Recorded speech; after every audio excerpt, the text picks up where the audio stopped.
Amigos e amigas da fotografia, tudo bem? Eu não sei se vocês são fotógrafos ou fotógrafas, mas eu sei que vocês estão aqui porque vocês, assim como eu, gostam de fotografia. E eu tenho certeza que a conversa de hoje vai ser assim super interessante e vocês vão sentir que a gente vai imprimir com excelência. Porque eu vou conversar hoje com o Gustavo Bettini.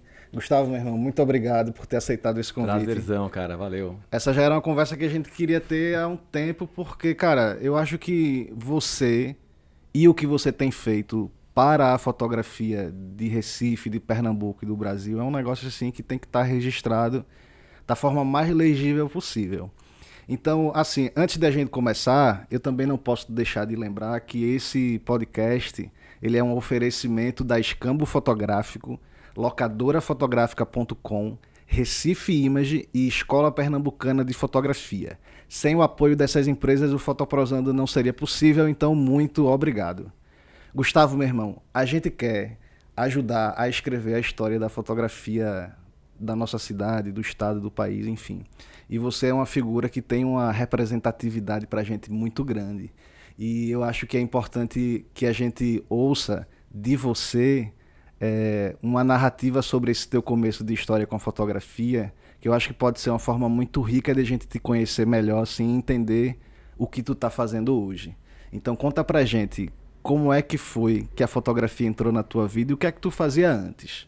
Joia, primeiro eu queria agradecer aí o convite. Faz tempo que a gente tá esse alinhamento aí pra conseguir, né? Rolou, né? Rolar aí, foi massa.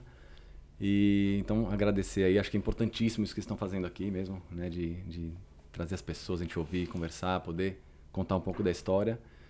Cara, a minha relação com a fotografia nasce aqui em Recife, né? Eu nasci em São Paulo, né? E moro aqui há 22 anos. Agora tu é recifense já. Então, quando o pessoal fala, você é paulista? Eu falei, eu era, né? Eu sou recifense, né? Carteirinha. E bairrista ainda mais. Né? Bairrista, clássico, né? Recifense clássico, assim, tem que defender mesmo tem que defender. a terra, E sou um fotógrafo recifense, né? Toda a minha formação como fotógrafo acontece aqui em Recife.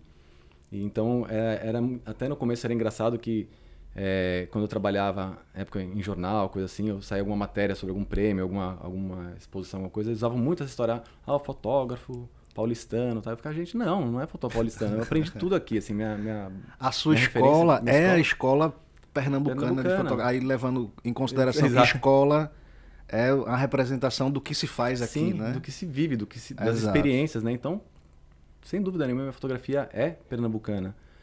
E aí, então era engraçado, acontecia muito isso, o pessoal achava que tava de repente, né, olha, fotógrafo, não, cara. Dando a informação certa ali. Né? Fotógrafo recifense. E na verdade, nasce assim que eu me mudo para Recife, no ano 2000, eu queria me enturmar, né, eu mudei para cá, eu fazia faculdade em São Paulo, levou ainda uns 6 meses para conseguir transferir, porque eu mudei no meio do ano e tal, e aí eu vi um anúncio de um curso de fotografia, e era uma coisa que eu tinha vontade já de fazer, né? E aí me inscrevi.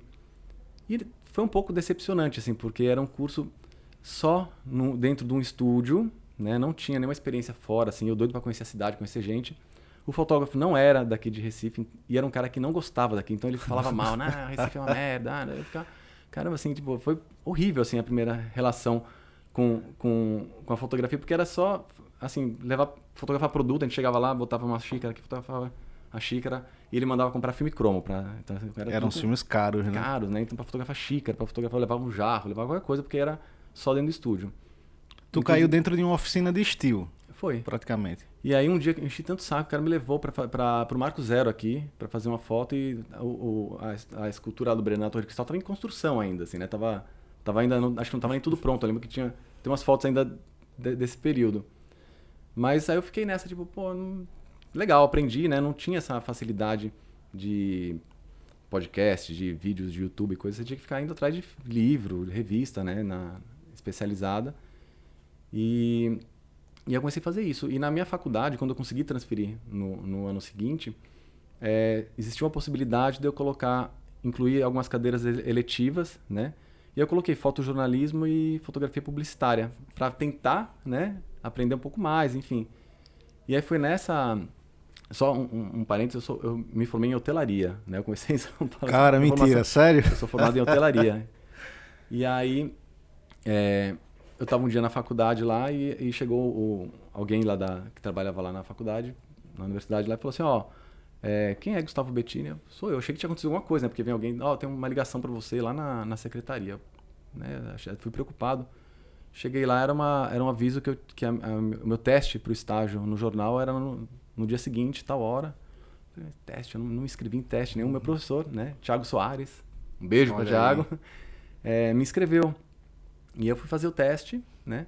Primeiro morrendo de medo, né? Porque eu falei assim, não tinha segurança, né? Mas ele gostou da minha fotografia e começou, não, vai ser legal, é uma escola, tal. E aí eu fui fazer o teste apavorado, né, do que ia encontrar. Para quem não conhece a Folha nos anos 2000. Cara, eu lembro da primeira capa da Folha. Não sei se tu tens essa recordação, mas era... Eu não morava aqui na época da primeira capa, mas eu conheço as histórias. A Folha era um jornal aqui conhecido por pingar sangue. Falando que exprimia, saía sangue. Exatamente. Eu lembro que a primeira capa era essa foto, eu não lembro quem fez, mas alguém um dia já me disse, mas era a foto de um menino que botou a cabeça para fora do ônibus e foi decapitado. Aí na capa tinha foto do menino sem a cabeça. Então, quando eu entrei na Folha, já existia um tabloide separado. Então era muito comum as pessoas comprarem. Minha mãe mesmo, eu chegava com o jornal assim, ela tirava assim, jogava, né? E lia o jornal. Era um jornal que ficou muito popular, principalmente porque era um jornal muito acessível, porque custava 50 centavos. E era um jornal comunitário. Você não comprava para ler, você comprava e o bairro lia, assim, as pessoas liam, né? Dividiam o jornal. Então, é importantíssimo o papel da Folha de Pernambuco aqui na cidade, no estado, né? Botou no foco temas que não eram abordados, né? Explorou e mostrou muito essa história da violência, que era importante também mostrar que, na época eu ficava às vezes assim, né? Lógico, então fica meio chocado assim, mas pô, precisa disso, né? Eu me questionei muito e depois posso até contar um pouco do que eu fazia, né? Como eu tentei contornar isso, mas eu me questionava muito e depois eu entendi que era importante, né? Você tem uma série de ações que o próprio Pacto pela Vida, o body count que o pessoal criou. São desdobramentos desses pensamentos sobre essa violência. Você botar essa na ferida ali, falar assim, cara, isso aqui acontece. Não adianta a gente... Porque é na periferia que acontece... Né? Porque quando acontece um homicídio na Avenida Boa Viagem, todos os jornais publicam. Por que quando um homicídio acontece em qualquer periferia, isso não tem relevância? Parece que a morte do pobre está banalizada, né? É menos importante. Então, quando no começo eu achava que isso era uma exploração, e depois eu comecei a ver que existia uma importância. Tanto que, assim, nos primeiros momentos, assim, eu levava muita chamada do meu editor, que falava assim, cara, cadê a foto? Não mostrou. Tu lembra quem era teu editor na época? Lembro. Era Rogério França, que está até hoje lá, e Luciano Auric. Olha aí. Rogério me chamou a atenção, falava, Bettini, cadê? Tem que fazer a foto, não sei o quê e tal. E eu sempre achei que o importante era mostrar o contexto que aquilo aconteceu. Para mim isso era chocante, não o ferimento, né? Eu não me via, eu nunca fui, não sou fotógrafo legista, não entendo nada disso. Mas dentro do fotojornalismo, como fotojornalista, eu entendia que as circunstâncias que cercavam aquele tipo de crime, né, às vezes eram muito importantes. E eu sempre tentava explorar de um jeito que não identificasse.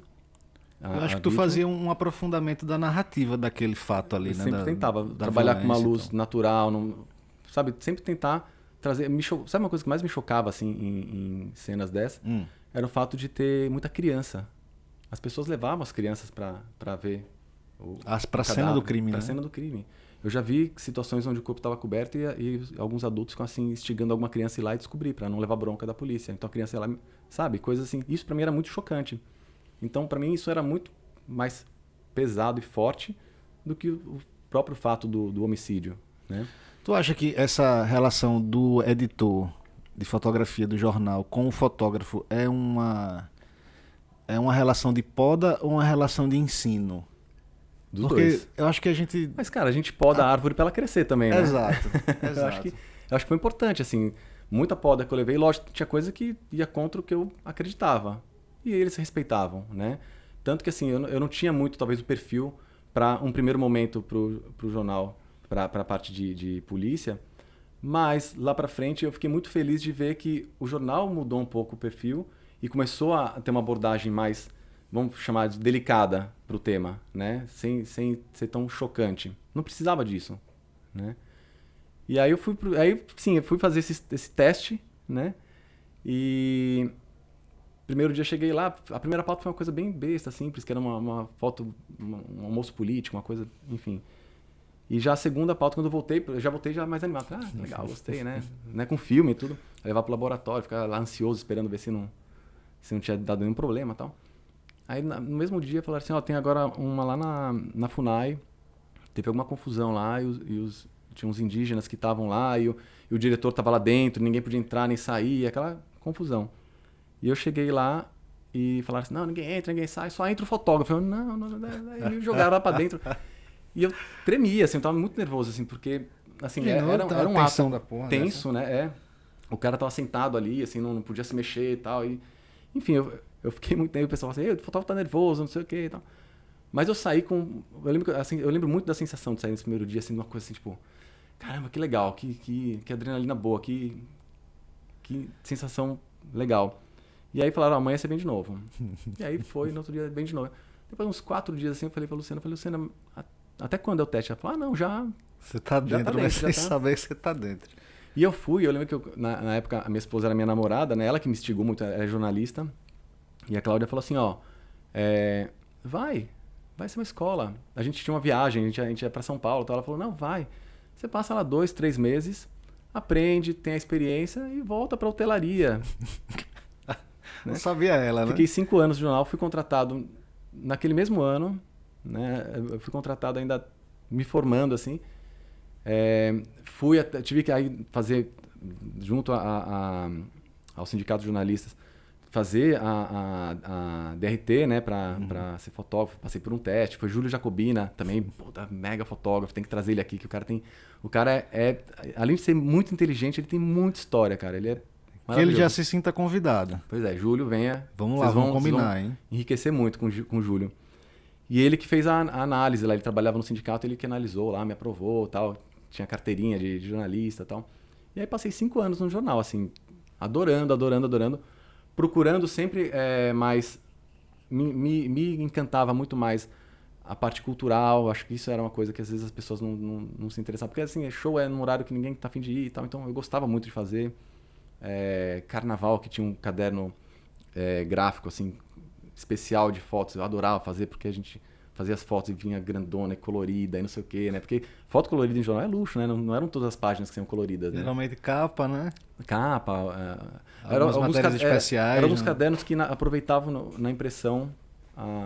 E aí, essa história da impressão mesmo, assim, do colorido e tal, foi uma coisa que quando eu comecei a me interessar um pouco por esse processo de cuidar um pouco, de ter um pouco mais de cuidado na fotografia, né?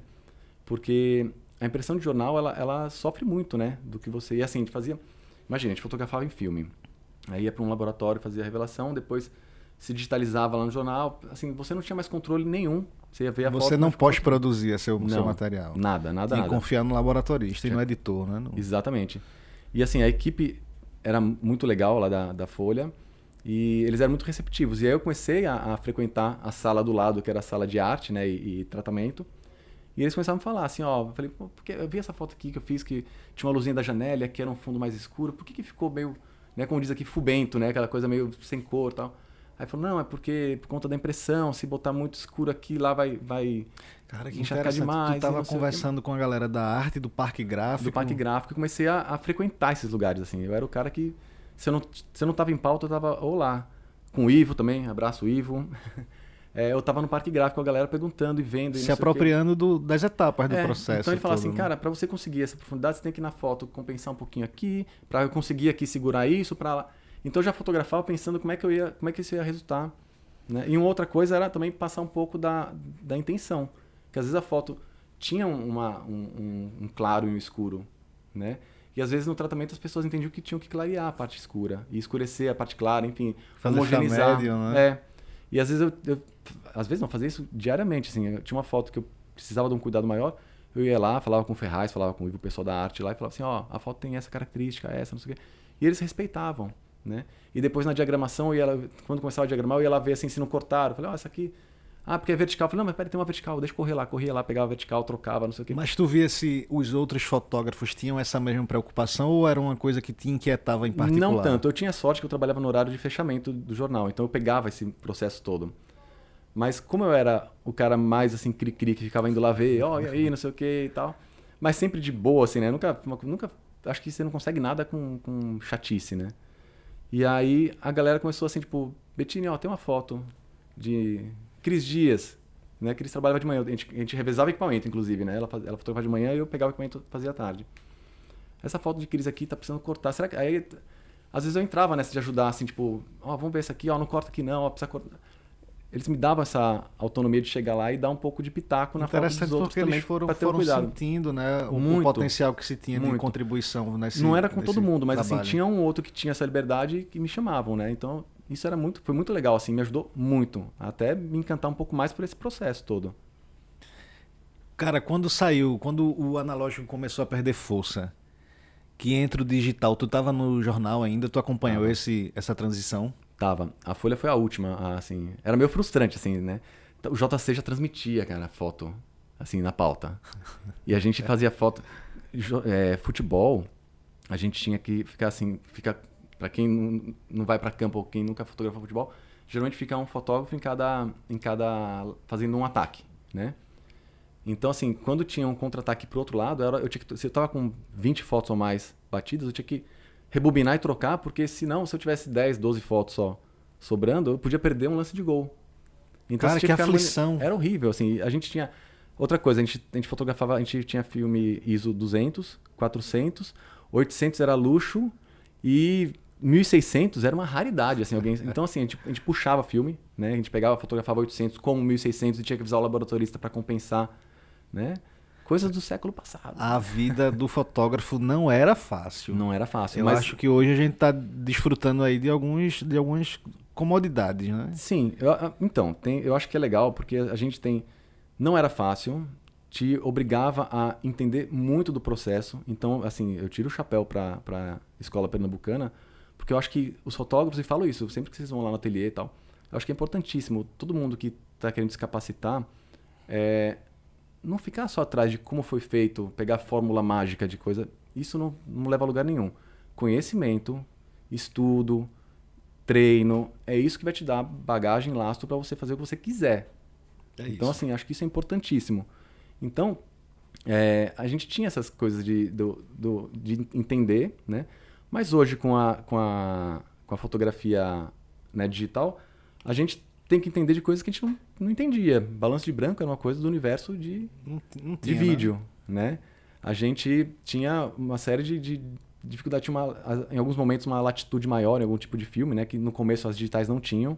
Então, assim, perdeu um pontinho de branco ali que passou, abraço, né? Hoje a gente tá... Cara, hoje eu tô com câmera mirrorless. A latitude que a gente tem hoje é maior do que a gente tinha no filme? Do cromo, sim. Do cromo. Do negativo, talvez não. Mas eu acho que ele não consegue também manter tanto como é que se diz? As diferenças de espectro como você consegue num RAW. Acho que no RAW você consegue talvez Para quem está assistindo agora, a gente falou de um termo que talvez não seja um termo tão comum para quem está começando a se envolver com fotografia. Essa latitude seria o que, Gustavo? Latitude é o quanto... Imagina, vamos lá. Quando a gente fotometra... Vamos lá, informação técnica, hein? Vamos lá, para cá, né? Para cá. Quando a gente faz a fotometria, e supondo que você cravou ali no zerinho, né? Você escolheu aquela medição.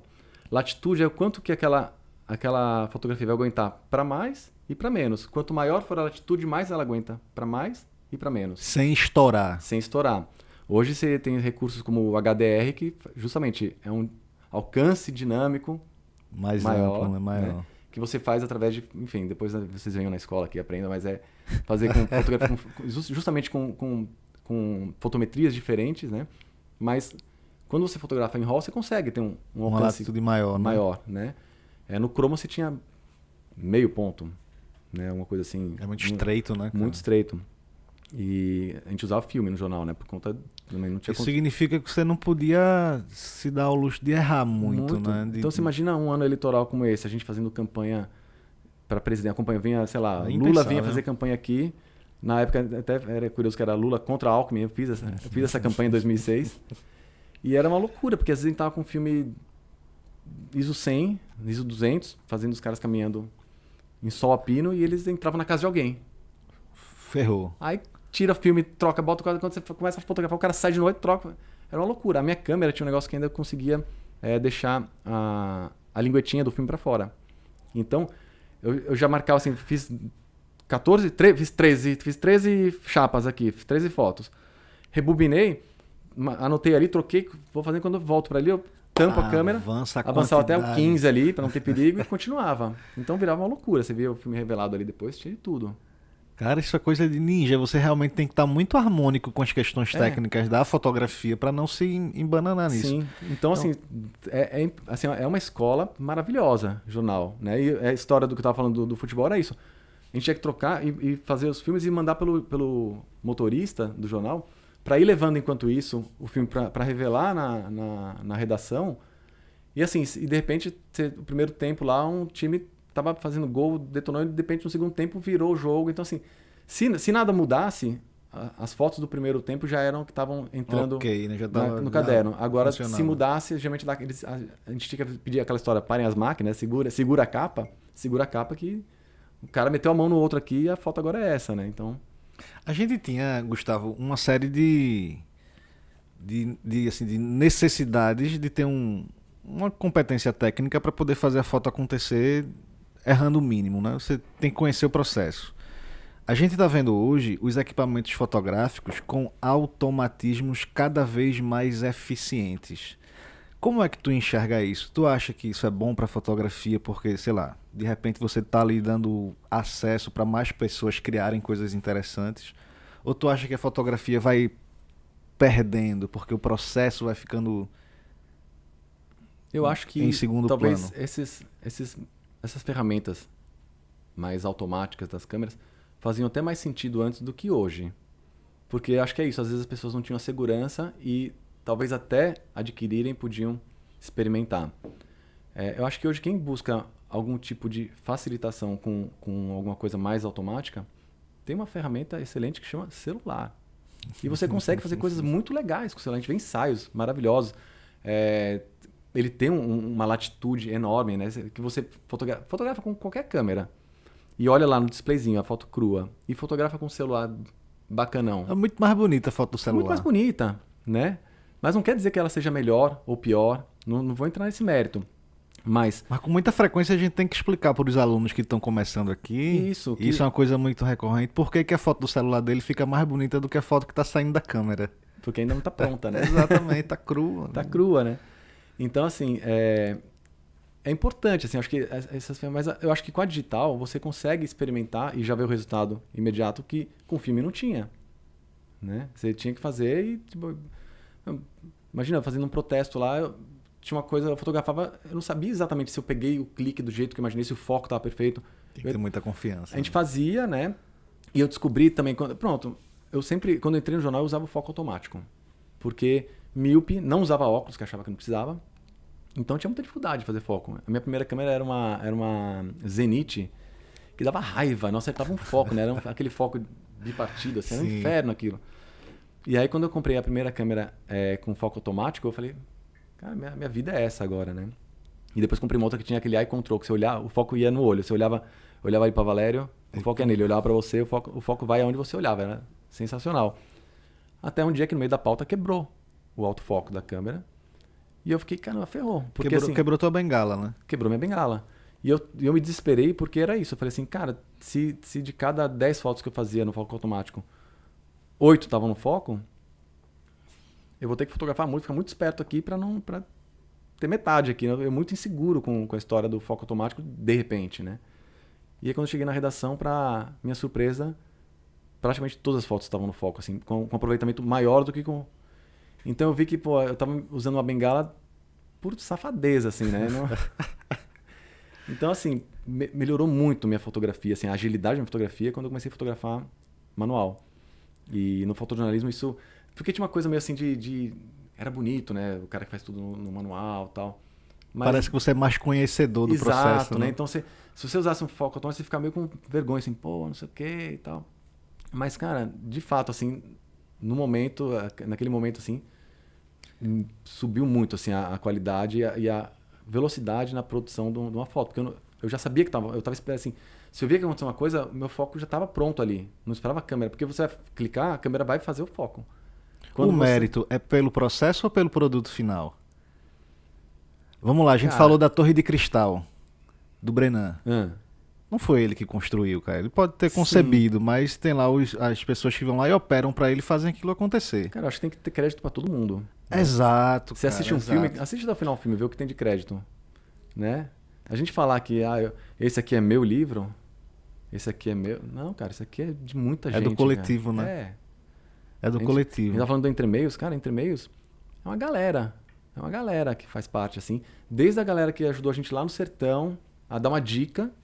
Isso é mérito de todo Não, mundo. mas pera aí, que eu acho Muita que o gente. assunto entre e-mails é um assunto muito A especial que parte, a gente então. precisa tratar. Não, a gente vai falar dele agora, porque eu sei que o entre e-mails, ele já é um produto de uma fase da tua carreira que é mais na frente, mas de qualquer forma vem de uma inquietação tua que eu acho que aconteceu do momento que você pisou no Nordeste. Sim. Conta pra gente um pouquinho da história do livro. E acontece na época do jornal. Acho que o embrião do Entre Meios começa no jornal. É, Bom, a minha pré-concepção do que seria ver um sertão estava muito clara para mim. Era o que eu via em foto. Era o que eu via nas matérias de jornal, de fotografias de revista, né? Era aridez, era sol a pino forte, chão rachado, miséria.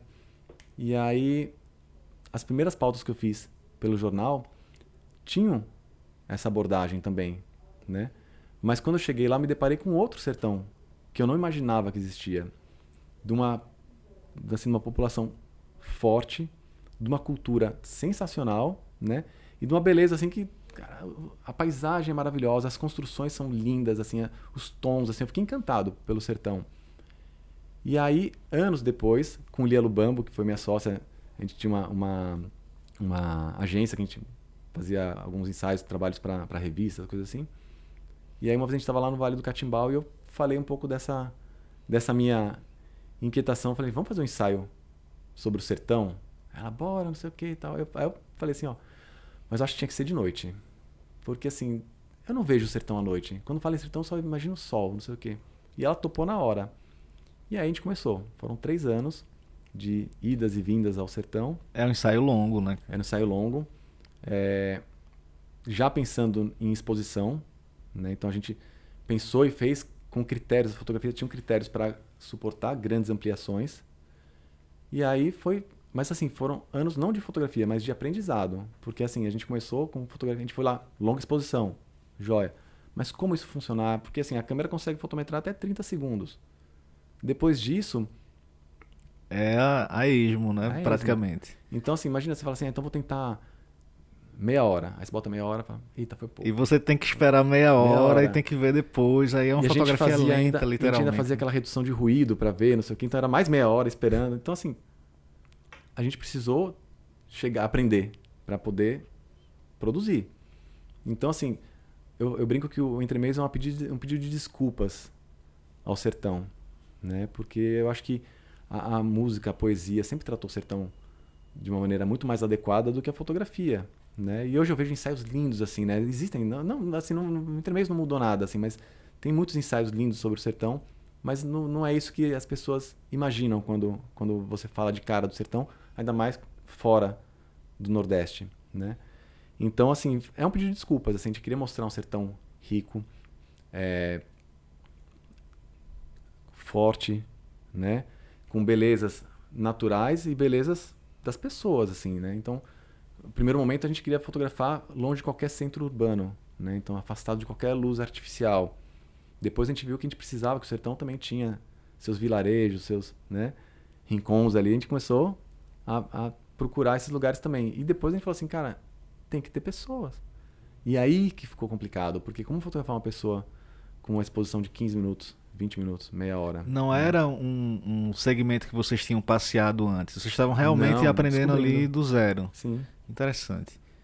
Porque as fotografias ali parece que são fotografias de quem já tem uma vivência com aquilo, que já domina o processo todo e tal. Parece que vocês estão ali muito donos do que vocês estão fazendo. Eu acho que tem, mas acho que é isso, assim, Lia também, assim como eu, tem essa escola do fotojornalismo. Então, assim, a gente tinha alguma bagagem de outras experiências que foram muito bem-vindas, né? Muitas coisas eu descobri sem querer, assim, quando você falou a história da mudança do analógico para o digital, balanço de branco era uma coisa que para mim servia para corrigir problema de cor, né? Chegou aqui e nessa eu descobri que eu podia tapear a câmera e você pode temperar a sua foto com o balanço de branco. Branco, né? Eu descobri, a gente pode até falar, tem um outro ensaio chamado Lusco Fusco, que foi fotografando aqui em Setúbal, um cruzamento lá, não lembro nem que pauta foi, mas quando eu fiz a foto, o poste era com aquele vapor de mercúrio, que era laranja, né? Bem laranja mesmo. E tava super laranja e um céu cinza horroroso, assim, né? Tava, assim, no Lusco Fusco, era umas 15 para 6 horas. E eu falei, cara, tá muito laranja. Eu comecei mexendo no balanço branco. Quando eu corrigi a luz um pouco do vapor de sódio, o céu ganhou um tom de azul que eu fiquei, assim, impressionado, assim. Achei lindo aquilo, né? Pra você corrigir aquele laranja todo ali, você tem que encher a foto de azul, de azul. Né, cara?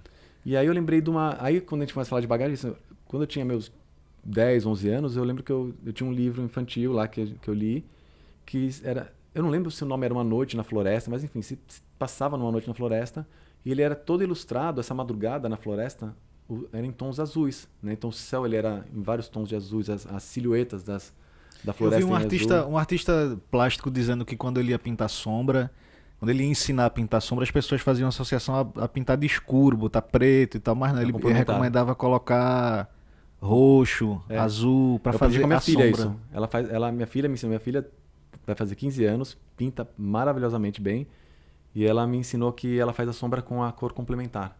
Ah, olha aí. Você já neutraliza, né? Eu achei genial isso. Sensacional, sensacional. Aí tem uma coisa muito interessante no livro, Gustavo. Aí você que está assistindo a gente, que se quiser comprar o livro, acha onde? Lá na Arte Plural, Galeria. Galeria Arte Plural, Rua da Moeda, Recife Antigo. Eu tenho esse livro e é um livro de fotografias para quem não é fotógrafo e tem uma parte ali que é muito dedicada para quem tem interesse no processo. Aí no final do livro, se eu não me engano, tem um mapa, tem as marcações de onde vocês fizeram as fotos e o tempo de exposição de cada uma delas. E a hora que a gente fez. E a hora. Porque as pessoas falam assim, mas isso aqui era de madrugada mesmo? E aí, uma das vantagens da câmera digital é essa. Você tem lá o File Info e você vê exatamente quantos segundos eu precisei e qual foi o horário. E aí, com o livro já sendo diagramado, a gente falou, bora colocar, bora. Que todo mundo perguntava. A gente ia apresentar isso em algum lugar, tal, porque a gente tinha feito já a exposição, né? Então, todo mundo chegava assim. A exposição veio antes do livro. Veio antes do livro. E aí, a exposição aqui em Recife, que a gente fez em 2015, se não me engano. Deixa eu te dizer 14. Que a essa altura do campeonato, o espectador já está vendo essas fotografias do Entremeios. Ah, joia. Então, se tu quiser falar especialmente de alguma fotografia que tenha te encantado mais do que qualquer outra, assim, tu pode falar que a gente joga na tela aqui pra galera entender sobre o que tu tá falando. Legal. E eu sei que deve ter uma foto ou outra ali que te cativou mais. Que eu sei que tem uma impressa lá no ADI. Tem. Aquela lá, pronto, que é uma bodega, né? Aquela é sensacional. Bodega. Pronto, todo mundo pergunta muito dela, né? O tempo de exposição. E aí, assim, é um pouco disso, assim, né? Qual o tempo de exposição dela? De que parte? Né? Porque a gente bota algumas regras, assim, né? Eu sempre, todo ensaio meu, eu aplico regras para ele, assim, que eu acho que é importante para você conseguir uma unidade, né? Então, assim, paleta de cor, tudo assim eu tento... Você vai escrever uma redação, começa com a caligrafia, termina com a mesma caligrafia. Não? Pois é, importante, né? E aí, uma das regras que a gente estabeleceu para o Entremeios é que a gente não faria mais de um fotograma para fazer fusão, montagem em pós-produção. Tudo seria captado... Tem que ser na munheca. Então a gente usou muito de experiência de laboratório, de mascarar, assim. Exatamente. Que legal. Então assim, se tinha um holofote, né, um contraluz muito forte, a gente na frente da câmera a gente ia mascarando com a mão, com a própria tampa da lente, algum cartão, alguma coisa. A gente usava muita roupa escura porque a gente circulava muito na frente da câmera durante o processo, né? Acendia um candeeiro, apagava, acendia ali o outro, apagava. E aí essa foto, por exemplo, da mercearia, que vocês vão colocar aqui, o que acontece? Tem esse senhor que está debruçado ali no balcão. A gente sempre, vocês vão ver que é muito comum as pessoas estarem numa posição mais confortável, porque ela, para não... Como era a fotografia de retrato antigamente. Exatamente, né? você pega as fotos da guerra, não sei o que lá, era uma engenhoca, né? As pessoas estavam amarradas, por sinal, assim, né? Toda travada Pra não se mexer. Pra não se mexer. Então a gente fazia meio isso. E aí é possível perceber que atrás da bodega vocês vão ver o giro das estrelas, né?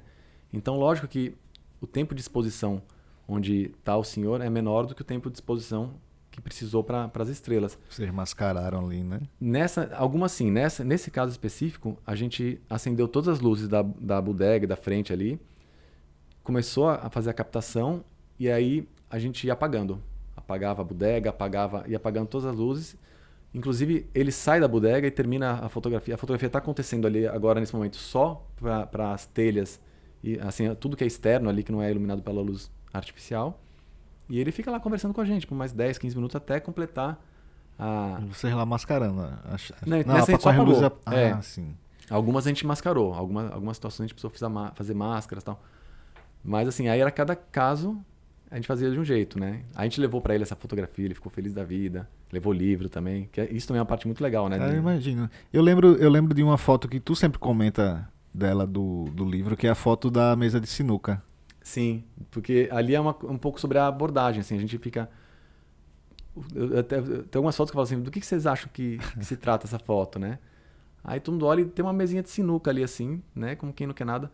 Mas, assim, o motivo daquela foto foi a mesa de sinuca, porque é uma mesa de sinuca que é uma coisa pesadíssima, que tem que estar plana, assim, não é uma coisa que você tira, bota ali, bota pra cá, tá no lugar, fica, né? E ela tá ao ar livre. Então, assim, aquilo pra mim era tão forte de saber que é a certeza de que não vai chover. Por que você não vai deixar uma mesa de sinuca ao ar livre se tiver qualquer possibilidade de chuva? Então, assim, quando eu vi a mesa, aquilo mexeu muito. Falei, caramba, isso aqui é impressionante. Assim. E era de noite, não tinha ninguém. Vocês vão ver a foto, não tem ninguém ali, né? Preparado para cobrir nada. Não vai chover. Então, isso pra mim foi muito forte, assim, de ver algumas cenas como essa, né? Cara, que sensacional. Esse momento do livro, ele já é um momento mais recente na tua carreira. E eu sei que aí, entre uma coisa e outra, tem o ateliê de impressão. Aí eu queria... Lógico, a gente sabe da importância do ateliê de impressão para a cidade, para a fotografia do estado e do país. Mas eu queria que tu contasse para a gente um pouquinho sobre como é que acontece o ateliê de impressão na cidade, como é que tu tira essa ideia da cabeça e bota para funcionar. Isso nasceu de onde? Essa tua vontade de imprimir foto? Certo. Em 2007 eu saí do jornal pelo simples motivo que ia nascer minha primeira filha, a Liz, e depois em 2010 nasceu o Theo. Né? Então, assim, eu não me via levando a vida que eu levava no jornal sendo pai. Né? Não era uma coisa tipo, eu queria viver muito essa... Então, eu saí, fiquei, e assim, apavorado, porque assim, não tinha redes sociais, estava começando talvez um Instagram, alguma coisa assim, mas assim, na época era Orkut, né? Mas eu tinha um medo muito grande porque assim, no jornal, a tiragem do jornal chegava a ser 30 mil jornais assim, por dia. Você sabia que tinha um alcance, as pessoas estavam vendo, você estava mostrando o material, o seu trabalho. E o medo de sair do jornal era justamente, e agora? Mas, por outro lado, eu tinha um sonho muito grande de começar a fazer ensaios, de pensar em exposições. Eu tinha um sonho de fazer um livro. Né? Já participava de alguns concursos, de exposições, coisas assim, já tinha feito isso e gostava muito. E aí, quando eu saí do jornal, Fernando Neves, da Arte Plural, me convidou para fazer uma exposição, a primeira exposição individual minha, que eu já tinha feito algumas outras coletivas lá. E aí foi a Inframagens, que é um ensaio que eu usei filme infravermelho. Né? E aí, estava tendo essa exposição e vira e mexe, a galeria proporcionava alguns cursos de Lightroom, Photoshop, coisa do tipo. Então veio o Walter Firmo dar curso aqui. E o Clício Barroso, né, que é um cara que manja muito, né, de fotografia, de impressão, tudo. Ele e o Fernando, na verdade, decidem, a ideia vem dos dois, de fazer um ateliê que tivesse um processo de impressão fine art. Só que foi na época que estava tendo a minha exposição, o Inframargens, e Fernando disse que achou muito bacana, assim, o cuidado que eu tive, né? Esse negócio que eu sempre gostei de acompanhar e tal. Então, assim, a gente fez, na época, não tinha um ateliê, a gente fez em Varela, que é um cara massa, assim, super Varela generoso. Faz parte da história muito, da cidade também. Muito. É um cara também que tem que vir contar, assim, porque o cara é muito legal. E assim, pro fotógrafo era importante ter sempre lugares onde você podia sentar ao lado dele e ter algum tipo de acompanhamento. E o Varela sempre permitiu isso. Então, a exposição do Inframargem eu fiz lá dentro do Varela, junto dele, fazendo é assim, é assado, é mais, é menos, enfim. Dentro do que a gente tinha a possibilidade de fazer. E o Varela não é fine art, ou é fine art, dependendo de como, eu acho do que você considerar que é fine art. Eu não sei se ele trabalha com alguma linha de longevidade, mas eu acho que ele trabalha, acho que ele sei que faz muita coisa de álbum, né? A parte de mini lab, assim, Cara, tem algumas impressões de... sabe que eu acho que a gente começou essa conversa pelo lugar errado? É. Porque eu acho que as pessoas precisam entender primeiro o que é uma impressão fine art pra gente poder entender o que é o ateliê de impressão. Certo. Aí eu sei que existe uma confusão muito grande porque se usa o termo fine art para muitas coisas diferentes disso que a gente está falando, que tem a ver essencialmente com os cuidados na impressão. Certo. Certo? Aí eu acho que você tem muito mais propriedade para lecionar para as pessoas que estão aqui assistindo sobre o que é essa impressão fine art. Aí a gente cai no ateliê de impressão. Certo. Então vamos lá. Eu posso até fazer o seguinte, eu posso já entrar, concluindo essa parte, já entrar na história, porque faz parte da história do ateliê isso. E eles me convidam e me falam assim, ó, a gente está pensando em abrir um ateliê de impressão fine art e tal. Eu não conhecia esse processo, né? Mas me encantou, porque o que acontecia? A primeira coisa que tinha, assim, e o Clício é fotógrafo, o Fernando é fotógrafo e eu fotógrafo, né? Na princípio eram nós três os sócios, né? A ideia era que fosse um espaço onde o fotógrafo sentasse junto do impressor e acompanhasse o processo e pudesse dizer como ele quer. E o que ele visse no monitor saísse impresso tal qual. Então, para mim, isso já falei, caramba, isso pode? Né? Existe isso? Né? Eu não sabia. Então, assim, achei incrível. E aí, o ateliê nasce com todos os cuidados possíveis. Que nem eu falei, o Clício é um cara que entende muito. Então, de princípio, a gente já colocou todos os cuidados. Então, vamos lá. O que é o fine art? Né?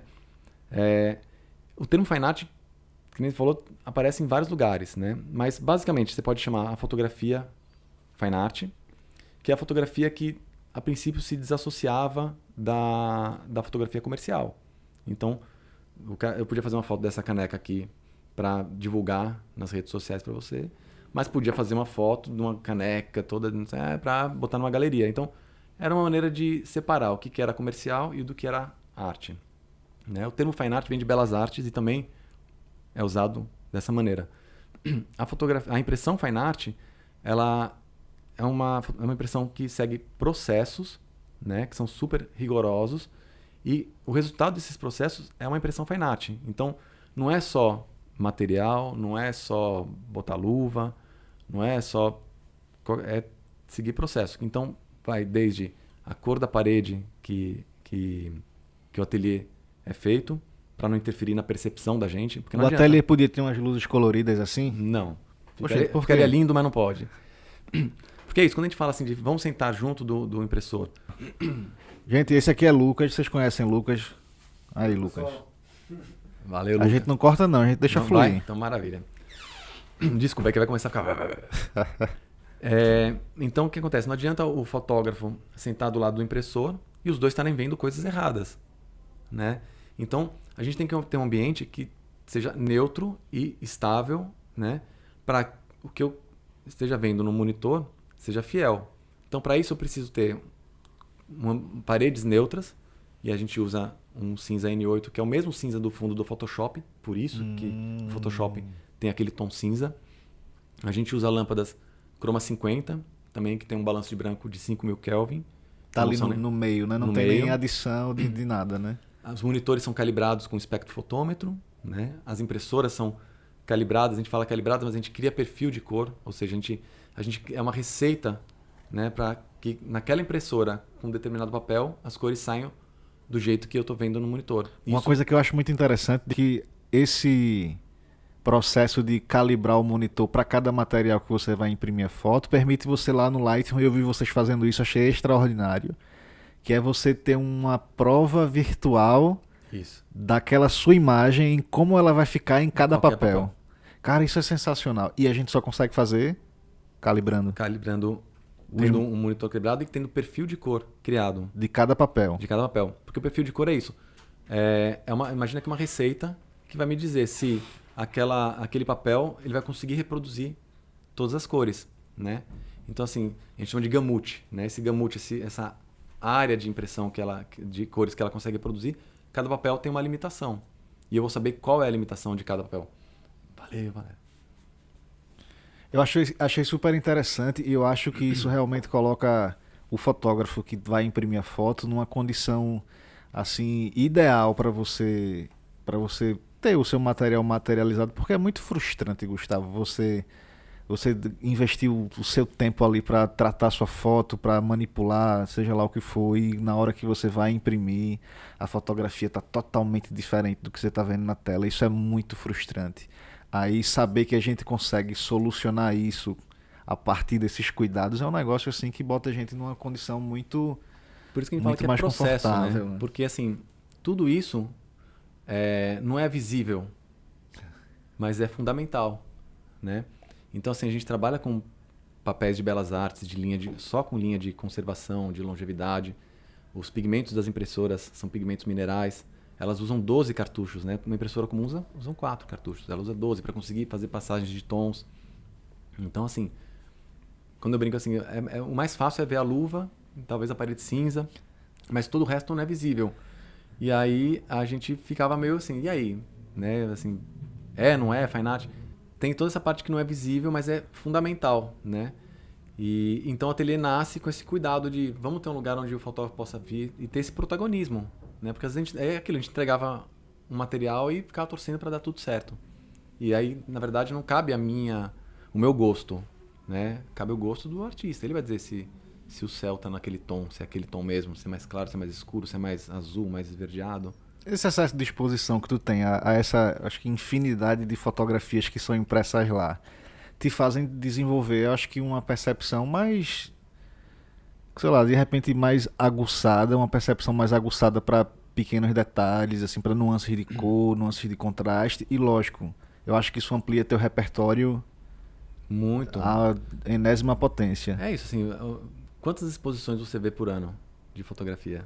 Eu vejo muitas, assim, isso é um privilégio. Quase todas, né? Eu vejo quase todas. É um privilégio. Eu sei também, assim, muito... Hoje o ateliê está fazendo 14 anos. Então, uma assim, história ela já longa. Essa história toda, a gente já consegue bater o olho numa fotografia e saber, aquelas características da fotografia, quais são os possíveis problemas que ela pode ter. Então, isso também otimiza muito, porque eu já sei que ali pode dar um problema nas baixas luzes, ali pode dar um problema de aberração cromática, ali eu sei, sabe? E às vezes as pessoas vêm com algumas inseguranças, né? Muito assim, eu tô com medo de ruído, né? Hoje o pavor das pessoas é ruído. E para mim isso é um A gente está tentando ensinar o contrário aqui. Assim. A gente está tentando ensinar que o ruído ele é uma consequência inevitável de um tipo de fotografia que uma hora você vai ter que fazer. E por que as pessoas têm medo de ruído? Porque os fabricantes falam assim, essa câmera aqui tem menos, essa aqui tem mais ruído, essa aqui tem menos. Essa aqui é melhor. Essa cultura, cara, mas a imagem precisa estar legível. Muito. Então assim, eu vi exposições no Moreira Salles, da Cláudia Andujá, com fotografias com ISO alto ampliadas do tamanho dessa parede aqui, assim. E cada grão desse tamanho, maravilhoso. Mas é uma característica do trabalho. Meu casamento, o Miva, amigão meu, fez um ensaio, fez a celebração do casamento com o filme 3.200. Então, assim, é cheio e é lindo. Cara, sabe o que eu lembrei agora? Aí Lucas vai lembrar junto comigo. A gente tava na exposição do Sebastião Salgado aqui, que teve na Caixa Cultural, com aquelas ampliações dele, que não eram ampliações fine art, eram pôsteres. Mas, cara, tava lá impresso, tinha gente... circulando, e eu tava com o Lucas visitando lá, acho que a gente tava com turma da escola, né? Com turma. E tinha um cidadão lá que chamou o monitor da exposição para questionar por que a foto do Sebastião Salgado tava com ruído. Não é possível que ele não sabe, era só controlar o ISO. Ele escolheu o ISO errado. Ou não comprou uma câmera boa. Pode ser também. Exatamente. Aí existe essa cultura que não é uma cultura de excelência técnica, porque a gente sabe que a excelência técnica, eu acho que ela está muito mais relacionada ao produto final que você gera e o que ele diz no final das contas. E claro, o ruído ele tem uma influência estética, mas ele não influencia no que a foto diz com tanta força, que não possa ter uma farinhazinha lá. E às vezes é uma condição para que aquela foto possa ter acontecido. E aí é melhor não ter feito a foto ou ter feito ela com um pouco de ruído. Pois é. Você quer uma foto com ausência de nitidez por causa de um borrado ou por causa de um grãozinho? Pois é. A galera tem que se libertar, né, bicho? Eu acho. Tem que empurrar o dedo no botão do ISO lá, sem medo. As pessoas têm que querer esquecer também um pouco de fórmula. Que o pessoal fala assim, tem uma câmera com tantos megas, não sei o que tamanho eu posso fazer? Eu falei, depende da foto. Porque eu já fiz foto enorme com celular assim, antigo, que você olhava não tinha... Aparentemente não tinha qualidade para fazer uma ampliação daquele tamanho. Uma foto tradicional. Mas era uma foto de dança, de balé, que já tinha um movimento e tal. Deu para ampliar, enorme. Então, assim, não existe essa... Esqueçam essas regras de tipo... Mas essa é uma dúvida realmente muito frequente. As pessoas sempre perguntam aqui, professor, eu posso fazer uma foto até que tamanho? Eu digo, veja, calma. Como é que você quiser. O tamanho que a impressora permitir, né? Qual o tamanho da boca de impressão do ateliê de impressão? Tem 1,52 m por 12 metros, o tamanho do rolo que você quiser. Olha aí. Não é difícil fazer esse tamanho, mas assim, quem gosta das panorâmicas... 4 metros, 5, 6 metros a gente já fez, coisa bem grande. Ah, que sensacional. Aí eu sei que vocês têm lá assim, uma porrada de instrumentos de precisão, que aí tu já descreveu. Tem o Color Spectro Fotômetro. Isso. Tu tem, eu acho que eu já vi lá no ateliê de impressão, tem uns monitores assim que são um negócio de babá, né? São. Vocês têm uns EIZO. A gente tem o EIZO e tem o da BenQ, né? BenQ. Eu ouvi dizer que a BenQ tá fabricando uns monitores muito bons. Muito bom também. A são muito estáveis, isso que é muito legal. Estáveis, a gente tem né? dos dois. Então, são monitores que conseguem alcançar quase toda a possibilidade do Adobe RGB, que é um perfil de cor maior do que o sRGB comum do monitor. Então, é comum as pessoas chegarem e falarem assim, nossa, estou vendo mais cores do que eu tinha visto. Então mesmo. Realmente. E vão imprimir mais cores do que você está vendo no monitor. Isso é muito legal. Às vezes a pessoa vem impresso e fica impressionado, mas fica impressionado. O que é interessante é que as câmeras elas vêm de fábrica por padrão ajustadas para sRGB, que é um perfil de cor menor. Então, uma das primeiras instruções que a gente dá nas aulas de fotografia é sobre cores, porque, enfim, é um dos princípios. Nem todos mudam pro hall de cara, né? Então, pelo menos que fique Adobe, né? Galera, ó, vamos lá. Abram aí o menu da câmera de vocês. Perfil de cor, tá o quê? sRGB. Vão querer um dia imprimir foto? Talvez seja melhor otimizar pro Adobe RGB, né? Que não é um impeditivo, assim. Já aconteceu o cara assim, caramba, ferrou, fiz a foto em JPEG e sRGB, e agora? Falei, agora é o que você... A gente tem que parar de sofrer. Assim, se a gente pode assim, antecipar esse problema, assim, já começar a fotografar em RAW, já começar a ter um cuidado maior, melhor. Mas se o que você tem na hora é o celular, se o que você tem na hora é uma câmera em sRGB, faça, não deixe de fazer. Aí, o ateliê de impressão é essa empresa que você fundou lá junto com o Clício e o Fernando. E o ateliê de impressão ele vem para suprir essa carência primeiro de vocês de ter uma fotografia impressa com excelência técnica. Isso, com esses critérios. Acompanhando, isso. Acho que era importante ter essa coisa de ter controle. Isso era 2007? 2008. 2008. Então, assim, a gente queria ter controle sobre a impressão. Isso era o primordial, né? Só que depois vem as certificações, começam a surgir outras coisas que ajudam a testar essa coisa que não está visível. Né? Então a Canson foi a primeira empresa a se preocupar com isso. Não em chancelar o papel dela e dizer que o papel dela é original, que o papel dela, que esse certificado está atrelado a essa impressão. Ela quis fazer um pouco além disso e que foi importantíssimo. Foi dizer que as fotos impressas nesse estabelecimento seguem todos os critérios da impressão fine art. Vocês que estão assistindo aí, Betinho está contando uma história super interessante, que é o seguinte, ele está assim meio... Ele está enrolando, porque ele não quer dizer que a Canson veio aqui no Brasil, aqui em Recife, para ver como o ateliê de impressão trabalhava, para estabelecer a certificação a partir desse padrão. É isso, em outras palavras? De forma menos humilde? Né? O que acontece é o seguinte, a Canson... Meu irmão, se eu abrir um ateliê de impressão, um birô de impressão em qualquer lugar, se eu quiser essa certificação, eu tenho que fazer igual vocês fazem. Seguir o padrão que todos os certificados fazem, né? Então, assim, na verdade, assim, a gente teve esse privilégio de servir de referência. Né? O ateliê tinha aqui em Recife e tinha uma filial em São Paulo. O Clício ficava lá, a gente ficava aqui. A Canson Brasil né? Isso que é importante dizer também. Não é uma coisa é um certificado internacional da Canson. A Canson, no mundo inteiro, atesta, acompanha e tem impressores em todos os lugares do mundo. Mas a Canson Brasil teve esse cuidado e falou assim, vamos fazer isso? Como é que vocês estão fazendo aí? Como é que vocês estão fazendo aí? Né? Beleza, vai virar padrão. E aí Muito fizeram bom, isso e certificaram lá, né? Então o ateliê foi o primeiro a ser certificado, né? O daqui, o de São Paulo, e virou uma referência. Então hoje você vai entrar no site da Canson Infinity lá e vai achar um laboratório, né? De qualquer lugar do mundo você vai colocar lá o país, vai mostrar todos os laboratórios, todos os ateliês que... E eu conto isso para todo mundo aqui com muita vaidade, né? Porque assim, a gente, ao longo desses anos que a gente está trabalhando com formação profissional em fotografia, a gente sempre cita o ateliê de impressão e quando possível a gente leva os alunos lá para conhecerem o processo. E a gente conta com muita vaidade, né? Que, veja, uma empresa do naipe da Canson vem aqui em Recife. Pera aí, como é que esses caras estão fazendo? Não, Esse aqui é o padrão. Vocês agora vão ter que fazer igual a eles fazem aqui para poder ter uma certificação. Cara, mas entenda assim que sensacional. Não tinham tantos impressores na época, mas assim, já existiam pessoas com esse cuidado, né? Que se certificaram também. Então assim, a gente sempre gosta de deixar claro que não é uma coisa assim, tipo, o ateliê fazia isso e ninguém mais fazia, né? Mas de fato, por sorte, o ateliê foi inspirador. O pessoal olhou e falou assim, o ateliê é legal, vamos, como é que faz, tal. E é isso, assim, Clício chegou junto lá também com... Hoje o Felipe Paiola lá da Canson também é um cara que saca tudo, assim, e fez parte desse processo, né? Então, a gente tem um orgulho danado, né? Tem uma plaquinha lá? Tem uma plaquinha, todo impressor, né? Fora o site, você chegar no ateliê de alguém que é certificado, tem uma plaquinha lá da Canson, tem Canson Infinity, tal, o nome do ateliê, qual é a numeração dele, de que estado é, tudo direitinho. Eu podia ser muito leviano e perguntar quantos aqui em Pernambuco tem, né? Mas eu não vou fazer essa pergunta não, né? No Nordeste... Aqui em Pernambuco. Pernambuco só tem a gente. Tem aqui e tem na Bahia, por enquanto. Estão certificando outros, acho que no Ceará tem alguém chegando aí também, parece. Mas por enquanto aqui na Bahia. Se não me engano, acho que são uns 15 no Brasil. A história aqui que a gente conta é: o melhor lugar para imprimir fotografia no país é aqui. A gente conta por quê.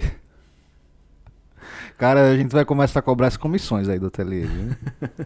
Mas beleza, aí vocês... Aqui por baixo, aqui, ó. Aqui, a grana aqui. Mas a gente faz isso realmente não por nenhum outro motivo que não seja informar para as pessoas, de fato, o melhor serviço possível para impressão de fotografia, porque a gente quer ver fotografias muito bem impressas por aí.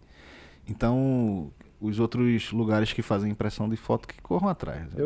Eu agradeço muito, porque na verdade, assim, é de fato isso, assim, pra gente, o importante é que as pessoas, assim, eu fico meio assim de ficar falando do ateliê, não sei o quê, mas assim, eu fico muito lisonjeado de ouvir pessoas, né, excelentes fotógrafos como vocês, que frequentam lá e tal, e indicarem, né, e os alunos de vocês já indicam outras pessoas e tal, porque pra mim, isso que é importante, o cara foi lá, teve uma experiência que correspondeu com o que ele esperava ou superou, ele ficou feliz e ele recomenda. Se eu ficar falando por aí, olha, lá é ótimo, não sei o que e tal, sou eu, um dos sócios, né? Então eu, Michele e Fernando não conta. A gente, né? É que nem o cara ficar falando do filho, o filho é lindo, tá. O pai sempre acha lindo, né? A gente toma todos os cuidados pro ateliê ser referência. A gente começou agora a trabalhar com, assim, 2020, com a parte de processo de moldura também, que a gente precisou aprender. Sim. Tudo.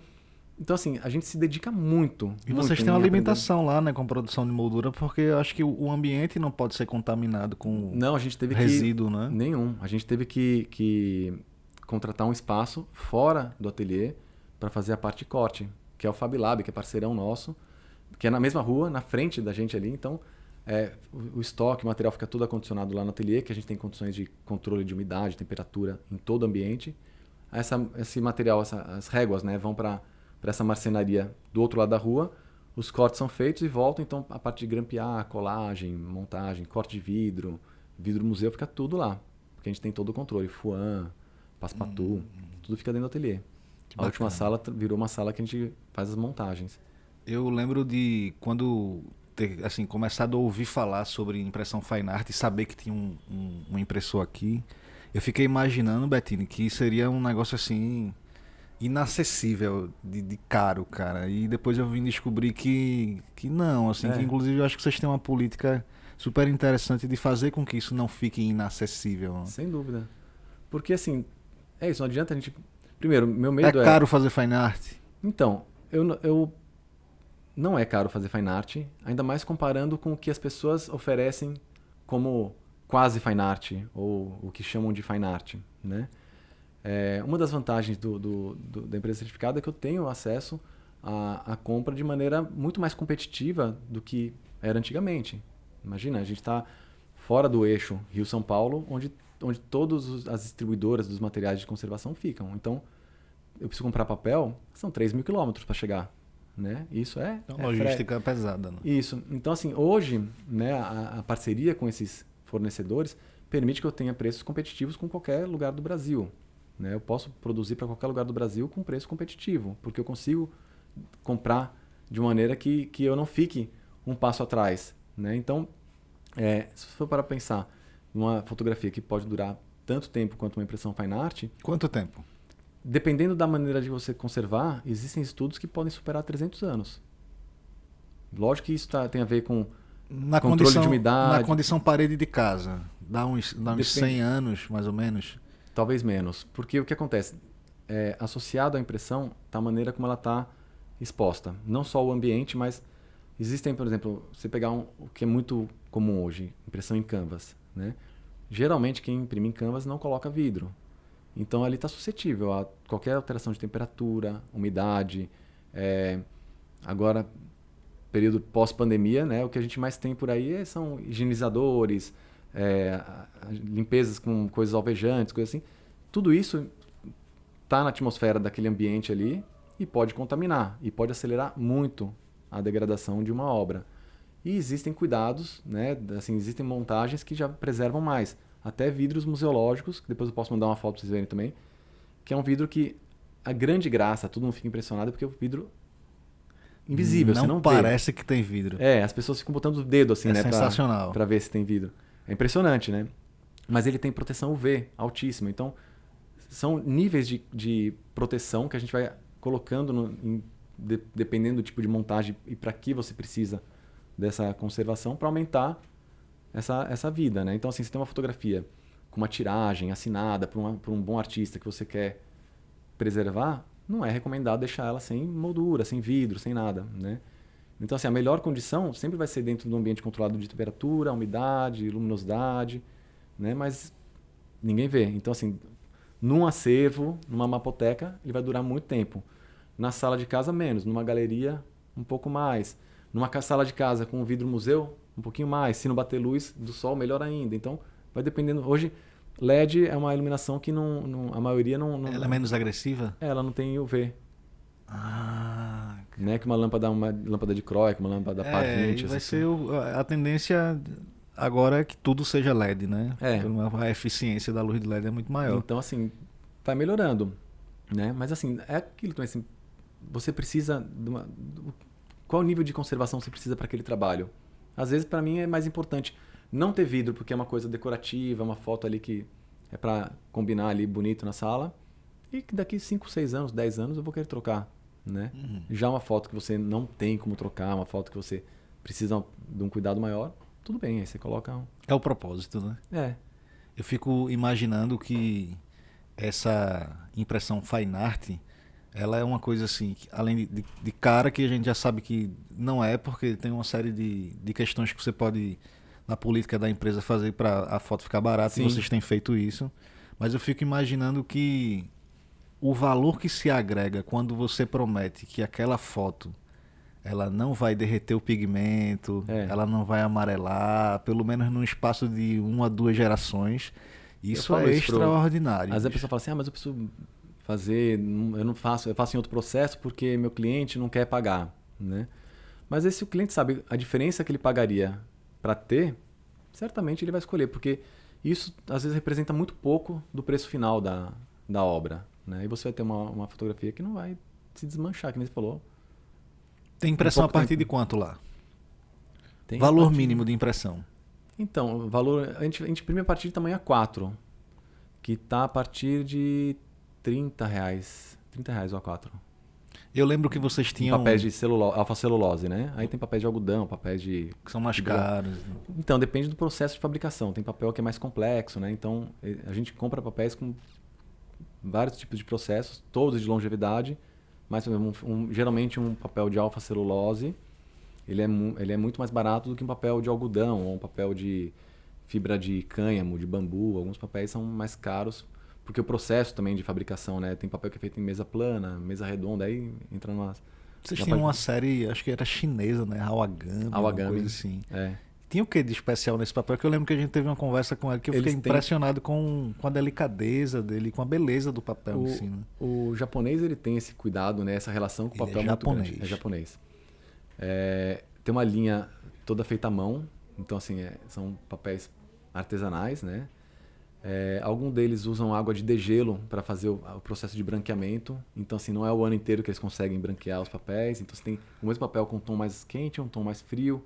Então, assim, tem papel que ele é tão fino que a impressora não consegue imprimir. Então, ele vem junto de uma outra folha para você imprimir, depois você destaca. Eu imagino que esse não seja tão barato. Não, nenhum deles. A gente nem mantém muito, assim, a gente nem mantém estoque dele lá. A gente só pede por demanda, porque de fato é um papel que sai pouco, porque vai para uma coisa muito mais cara, assim. Mas, assim, se o trabalho pedir, a gente solicita, prepara e faz, né? Mas é um papel também, assim, eles têm muita interferência também na textura. Tem papel que é feito para você olhar através da luz, porque as fibras estão ali, né, emaranhadas ali. Então, aquilo vai dar a relação do papel com a impressão dessa linha japonesa é muito diferente da relação de olhar a foto assim como a gente está acostumado. Então, de fato, são alguns trabalhos muito específicos que pedem um papel desse. Eu não quero diminuir a relação de importância entre o impressor e os materiais, mas você meio que vira um sommelier assim, de impressão. Você tem que ter um entendimento para as sutilezas, né? O sommelier tem isso, né? Ele entende das sutilezas, da diferença entre uma coisa e outra. Isso, por exemplo, você tocou numa coisa que é interessante. Hoje, para você ser certificado, eles exigem no mínimo 5 anos de experiência com o impressor. Porque é o que eles consideram como mínimo para você conseguir entender a diferença entre os papéis, entre os processos, entendeu? Assim, entender o que é um papel de celulose e por que a gente não usa celulose e usa alfa-celulose. Como é que é feito um papel de mesa plana, por que ele é mais barato que um papel de mesa redonda. Então, assim, entender um pouco de processo é importante para mim, como impressor, durante o processo. O cliente não precisa ter esse conhecimento porque, assim, é muito técnico. E aí cabe ao impressor esse processo de interpretação, do cara chegar e falar assim, meu trabalho é assim, assado. Boa parte do atendimento é conversa. E eu adoro isso, né? Eu adoro conversar. Então, assim, às vezes eu fico com algum fotógrafo ali 2, 3 horas conversando sobre um trabalho que ele está produzindo ainda, para a gente já pensar nas características que vão ter, para a gente poder pensar já em papel. Então, assim, quando a possibilidade de a gente conversar desde o início é maravilhoso, né? Mas às vezes o cara vem contando a história todo do trabalho e tal, e eu vou mostrando caminhos, né? Isso aqui a gente vai conseguir essa percepção, a gente vai ter essa sensação, e até com um tipo de montagem, né? Como é que a gente vai montar? Então, quem for lá no ateliê sabe, assim, ou quem já foi sabe que eu quero imprimir essa foto, quanto é? Antes de chegar nisso aqui, para onde é essa foto? Me conta sobre esse trabalho, vamos ver essa foto aqui, vamos simular. Então, assim, tem muita coisa que a gente vai conversando para chegar no... Então você não chega lá, entrega o pendrive, sai e vai embora e depois volta para pegar a impressão. É importante que o fotógrafo se ocupe lógico, isso de pensar junto contigo a impressão. Acontece isso com alguns fotógrafos que já estão imprimindo com a gente há algum tempo e a gente já entende as características, já sabe mais ou menos o que ele quer e ele sabe também já o que quer. Então isso já, às vezes, já acelera esse processo. Ou também o que cresceu muito, né, de 2020 para cá é a impressão de fotografia afetiva. É a fotografia que eu fiz do meu neto. É a fotografia que eu fiz com a selfie do celular nas férias junto com meus filhos. Né? Então tem uma foto, pronto, quem for lá vai ver a foto na frente lá na minha mesa. Uma foto que foi meu filho, o Theo, que fez a selfie da gente em Salvador, numa viagem agora em maio. E que toda vez que eu olho para aquilo ali... É isso que você quer que fique, me dá um aconchego, é isso que eu quero que fique. O Windsurf fala, né, que se tem se tem fotografias com as quais você se importa, imprima. Isso que é importante. Então não é só qualidade, resolução. Não, cara. É importante para você? Imprima. Aí, Gustavo, qual foi o assunto mais excêntrico que vocês já imprimiram lá no ateliê? Olha, um dos mais excêntricos, sem dúvida, foi uma paleta de opções, de variedades de íris de óleos. Tu tá falando de íris para prótese? Para prótese. Uma empresa de São Paulo que faz prótese ocular. Geralmente são alguém que perdeu um dos olhos e precisa encontrar um par igual. Então a gente fez milhares de tons de íris, de todo jeito que você imaginar. Primeiro eles fizeram um catálogo, né? Isso virou um catálogo deles. E depois esse catálogo servia de referência para eles chegarem. No final era sempre um A4, assim, com 20 tons próximos, que a gente, para cada cliente deles, a gente mandava. E a aplicação na prótese era com a impressão de vocês? Não era só um catálogo, não? Ia pro olho mesmo? Justamente para ter a fidelidade.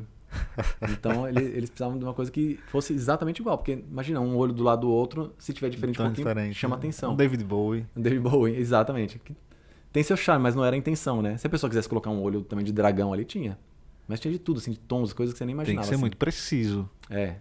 Que sensacional. E aí cada íris tinha uma referenciazinha e tal, então eles mandavam lá, a gente precisa dessa referência, essa e essa. A gente fazia lá uma página de íris, assim, mandava pros caras e eles faziam.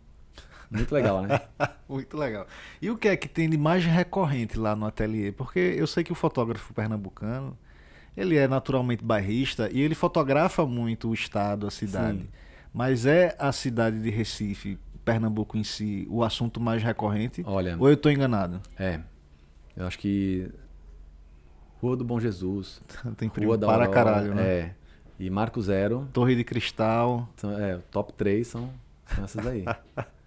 Já Quando vi de tudo quando que tu é recebe, quando tu recebe, tu olha e diz, porra, mais uma ou...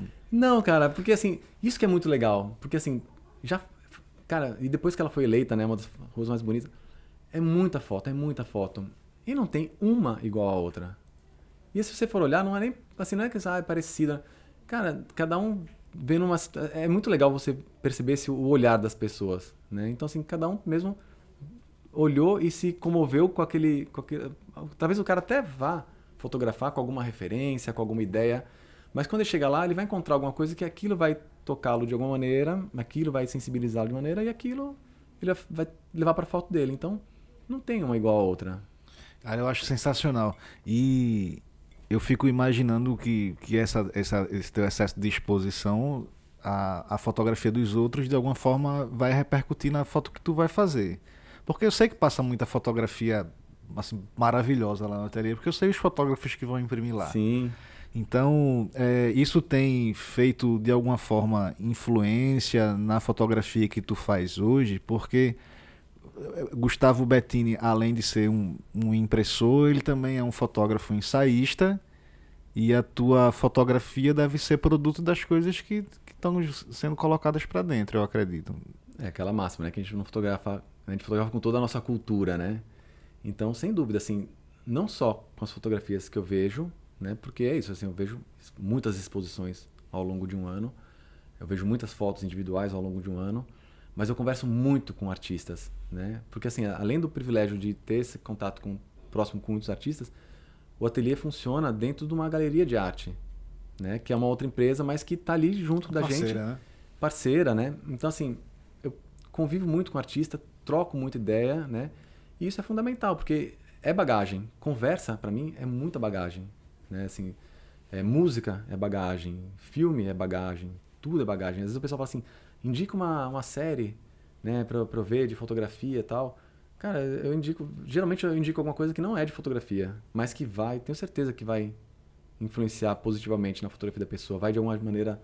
Que é transversal, né? Muito. Então, assim, eu tenho esse privilégio de respirar arte com fotógrafo, e a gente não imprime só para fotógrafo, né? Hoje a gente Vocês fazem reproduções de obras, né? A gente fez agora um trabalho lindo lá dos Vacilantes, lá, que eles fizeram um quadro lindo lá, mas aquarela, assim, vai muito, muito artista lá fazer reprodução. Então, assim, com todos a gente aprende. E aí começa a aprender um pouquinho mais de outras técnicas, né? De gravura, de colagem, de aquarela, né? Então, assim, é muito legal mesmo. Eu conheço alguns ensaios que tu já fez. Eu conheço o Inframargens, que era um ensaio que eu acho assim, é um ensaio que eu acho extraordinário, porque também me interesso por técnicas complementares. E daí conheço o Inframargem, conheço o Entre Meios, conheço alguma coisa das fotografias que você fez da viagem de bicicleta, que é um negócio que eu acho que vale a pena a gente ter um momento só para falar disso, porque o fotógrafo que é um fotógrafo viajante, ele está em outro nível assim de relação com fotografia. Aí eu conheço também um trabalho que tu começou com a Hélia. Hélia, por favor, vem aqui conversar com a gente, hein? Hélia tem que passar por aqui para contar a história também. E eu sei que tem esse trabalho com a Hélia. Tu tá trabalhando em quê, assim, além desses ensaios? Tem alguma coisa que ainda não tá na rua, que vai chegar? Sempre tem, né? Eu acho que assim, primeiro você falou assim, que você também gosta dessa coisa de processo, né? Então a minha esposa brinca comigo e fala que eu não gosto de fotografia, eu gosto de processo, né? Porque o ateliê é cheio de processo, eu vou fazer um ensaio cheio de processo. Se diverte, né? Eu adoro fazer pão aqui, ó, né? Eu adoro fazer pão também, cheio de processo, né? Então eu gosto de processo. Mas sempre tem, cara, assim, e tem muito trabalho assim que às vezes eu, assim, que nem eu falei, assim, a gente você vai numa exposição, vê um filme, você começa, eu tenho muito ensaio na cabeça e tem muito ensaio que eu tenho várias gavetinhas ali com ensaios a caminho, né? Esse com a Hélia é um que a gente começou e agora parou, deu um tempo, porque tá muito corrido e precisa de uma dedicação. Vocês começaram antes da pandemia, né? Começamos antes da pandemia, chama Ilustres Desconhecidos, que a gente começou a fotografar pessoas que são ilustres aqui no cenário pernambucano para alguns nichos. Então, assim, de repente, eu posso falar aqui alguns nomes, pode ser que todo mundo conheça os nomes, certamente alguém vai conhecer melhor um do que o outro, e a ideia é um ensaio onde mostre essa pessoa no dia a dia, onde ela é absolutamente desconhecida, né? Assim, aquele lado dela é desconhecido, e a gente geralmente passa um dia assim, acompanhando, fotografando, registrando a pessoa numa coisa mais, né, intimista. E a parte ilustre a gente faz uma coisa, a gente brinca que é quase cafona, que a gente pega e exagera, assim, com uma iluminação, uma coisa, a gente faz uma coisa bem suntuosa assim e tal, para colocar nesse patamar do ilustre, né? Mas exagerando bastante. Então a gente veio já com o Roger. Vi a foto do Roger na Rural. Ele é... Porra, a foto em si tá muito bonita. E a gente tem ele na casa dele cortando unha, por exemplo, lavando roupa no tanque, assim, com o Erasmo Carlos do lado, assim. É sensacional, assim. A casa dele é um show à parte, né? Dona Léa Luca, que ela é musa do CRI também. O Mauro Shampoo tá nesse ensaio. O Joel, irmão Evento, que faleceu. Também a gente teve o privilégio de... Que legal, tu ajudou a eternizar aquela figura, que é uma figura interessantíssima. Privilégio pra mim, né? Assim, conviver com essas pessoas, assim, né? De ter essa oportunidade, é muito legal. E a ideia é mostrar um pouco dessa galera. O que é mais importante, Gustavo? A foto, para você que gosta de processo, a foto, o processo, ou o que a foto diz? Não, o que a foto diz, sem dúvida. Porque, assim, tudo isso é para dizer alguma coisa, né? Então, assim, às vezes a gente fica feito doido para poder contar aquela história daquela maneira ou tentar comover as pessoas de algum jeito, né? Então, o processo é isso, assim. A mesma coisa perguntar para o cozinheiro, assim, o que é importante? São os ingredientes ou o cara comer ali e gostar, né? Sem dúvida, precisa de bons ingredientes, precisa de técnica para fazer um bom prato, mas se o cara fizer e não gostar, não adiantou nada, né? Então, eu faço isso primeiro para atender ao meu anseio. Por isso que eu falei assim, quando eu crio regras e estabeleço, é porque eu sei onde eu quero chegar, eu sei o que eu quero mostrar ali. Quando eu mostro e as pessoas... E assim, a arte não é só o que eu vou dizer, é o que você está interpretando. Então, assim, se eu fizer e você não achar nada, não é arte, né? Então, você nunca vai me falar assim, eu artista, eu nunca vou me colocar num patamar de artista, né? Eu sou fotógrafo e faço trabalhos que as pessoas veem e algumas pessoas veem aquele trabalho e veem a arte naquilo. Então, para mim, é essa relação entre o que eu estou apresentando e o que as pessoas estão vendo. Ser arte... Eu não vou botar a goela abaixo. Ser arte depende da validação do outro e não da sua própria, talvez. Exato. Eu vi uma vez uma definição. O que é arte? Arte é. Eu acho que é a melhor definição. Fotografia é a mesma coisa. Fotografia é. E aí, cabe a você o que é. É uma boa interpretação sobre... Eu tenho hoje, Gustavo, uma preocupação com o futuro que eu não sei se inquieta outras pessoas, claro, com certeza deve inquietar, mas é o caminho que a fotografia tá trilhando em direção a um universo muito menos real e material. Aí a gente tem hoje, você deve estar ouvindo falar muito também sobre metaverso e sobre o consumo de imagens digitais de forma cada vez mais imersiva. Aí a gente tem agora outra forma de de comercializar fotografia através dos NFT. NFTs e tal. Tu acha que isso de alguma forma na frente mata o que a gente faz hoje e essa nossa cultura de imprimir foto? Ou isso não repercute? Não. Eu acho o seguinte, a fotografia, a arte, tudo já passou, né? Então, assim, quando a televisão surgiu, acharam que ia acabar o rádio. Quando, né, a internet chegou, ia acabar a televisão. Eu acho que cada um tem seu momento e a gente vai passando por esses momentos, vai se adaptando, vai, enfim. Nós somos de uma geração que a gente pegou a fotografia de filme, que virou digital, e quando aconteceu isso, falaram assim, vai acabar a fotografia agora, porque agora popularizou, todo mundo faz, virou fácil. E não é isso, né? Parece meio egoísta, assim, a gente acreditar que é uma coisa ruim, a coisa ser popularizada, Pois é. ser democratizada. Exatamente, eu acredito nisso, acho que ela democratizou. E isso foi muito importante, porque assim, antes a gente sabia se comunicar com imagem, mas as redes sociais, pega o Instagram, você pega as pessoas hoje fotografam, as pessoas aprenderam a se comunicar com fotografia, que era uma coisa dos fotógrafos. Isso foi muito bom para o As fotógrafo. pessoas estão mais alfabetizadas em relação à imagem. Visualmente, sim, sem dúvida. Então, o que eu acho, assim, a gente já vê agora hoje, acabou de ter um prêmio aí que premiou uma fotografia feita totalmente por inteligência artificial. E a né? imagem é realmente sensacional. Tem um cliente meu lá que faz um trabalho assim, sensacional. E ele foi lá assim, tudo, o que você acha? Eu falei, cara, achei lindo. Parece que você dá as palavras-chave e o software de inteligência artificial Interpreta vai... aquilo. E você não sabe o que vai sair. Então, assim, é sensacional. Esse trabalho que eu vi, lindo. Então, assim, não vejo problema. Acho que tudo é ferramenta, a gente aprende. Tem coisa que vem e passa, né? Eu acho que, assim, a gente tem que tomar cuidado com o modismo, que é diferente. Uma coisa que a gente tá falando, NFT.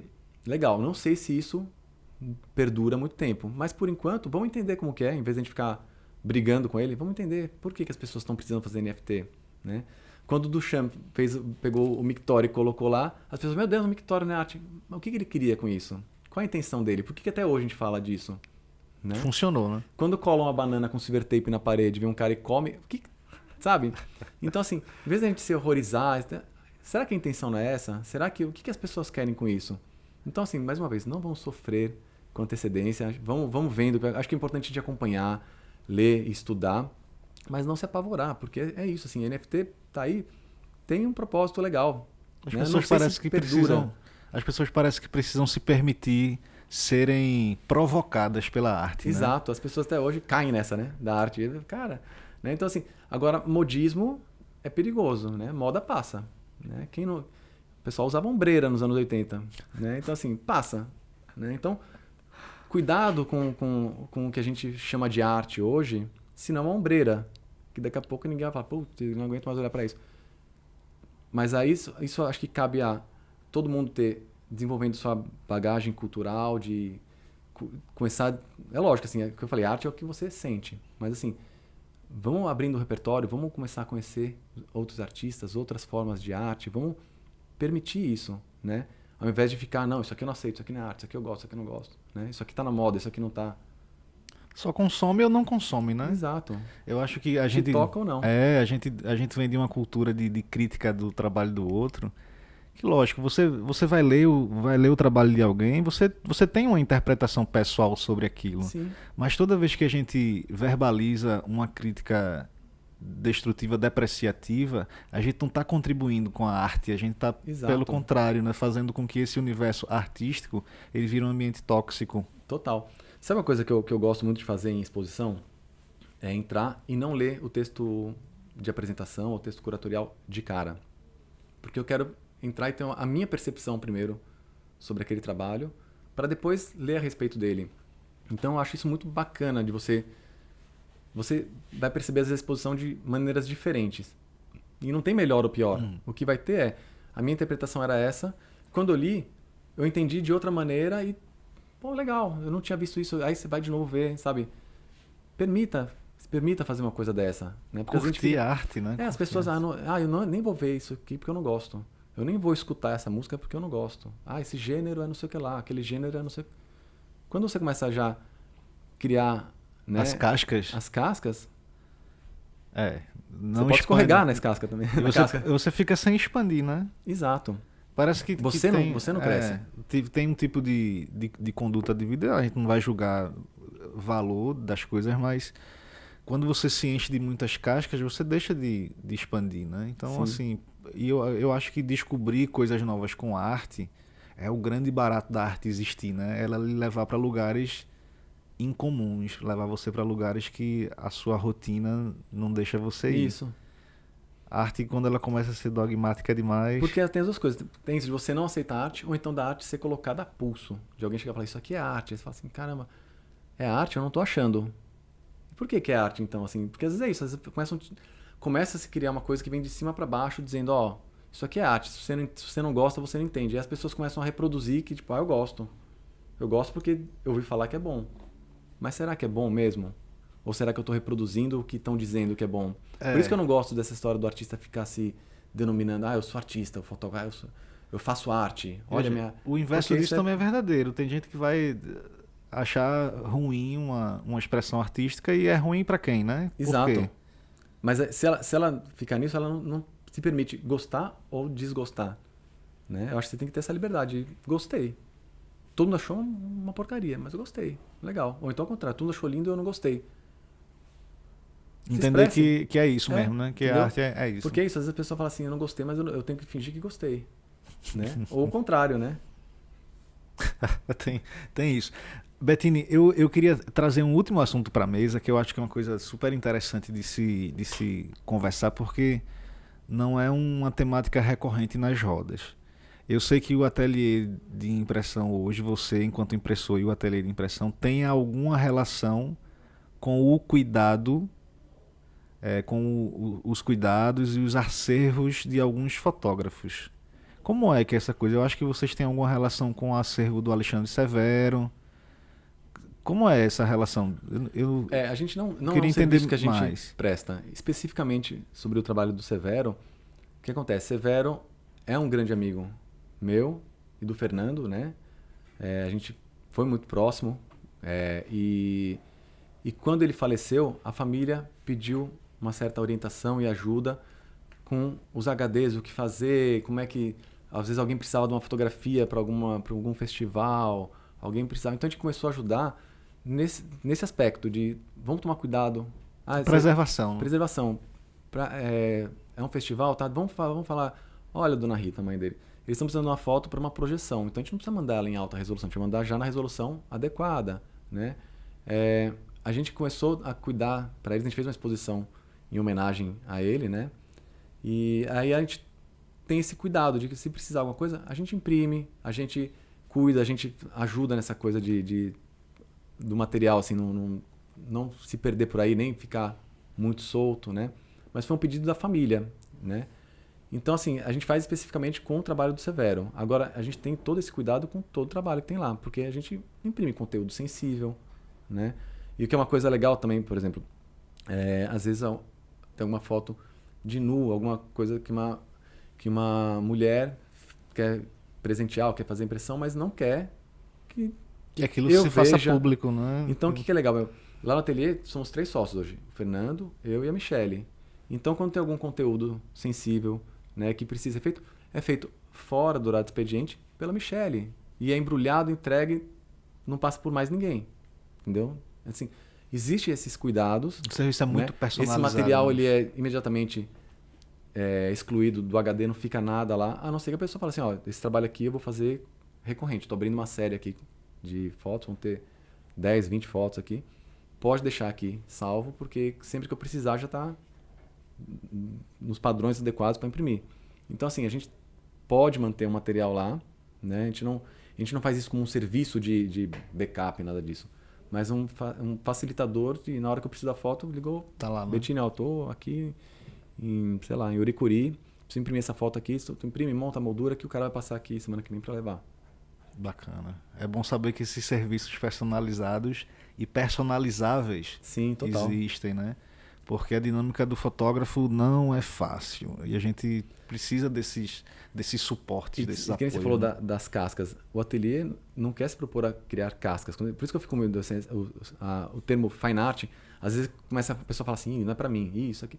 Não, a ideia do ateliê é um lugar ali de parceria. Então você vai chegar lá, cara, eu tô com uma ideia aqui de fazer uma exposição embaixo d'água. Rola? Não sei, mas vamos fazer rolar. Então, assim, eu vou pesquisar como é que eu vou fazer, qual material que eu vou usar. A gente fez isso com o Bione. Também é um cara que ele não está sempre aqui, mas quando estiver aqui vale a pena trazer também. Convite feito já. Bione fez um trabalho para a Etienne, a nadadora, que a gente adesivou em alumínio. Inclusive, ela tem uma foto no Instagram da gente dela embaixo d'água com a foto, né? Porque a ideia é uma exposição que as pessoas vejam nadando, né? Max Levy também, um cara massa, excelente fotógrafo, fez uma exposição e colocou, era um ensaio sobre umas lavadeiras, uma peça de teatro e tal, e as fotos ficaram dentro de tinas d'água, que as pessoas saíam passando, vendo a tina d'água com a foto dentro. Que interessante. Então, assim, a gente precisa estudar. Eu não sei, assim, mas não pode boiar. Então, a gente vai ver um jeito para não boiar, um jeito que a foto resista. A gente vai testar tudo, assim. Tem gente que costura, tem gente que rasga, tem gente que queima.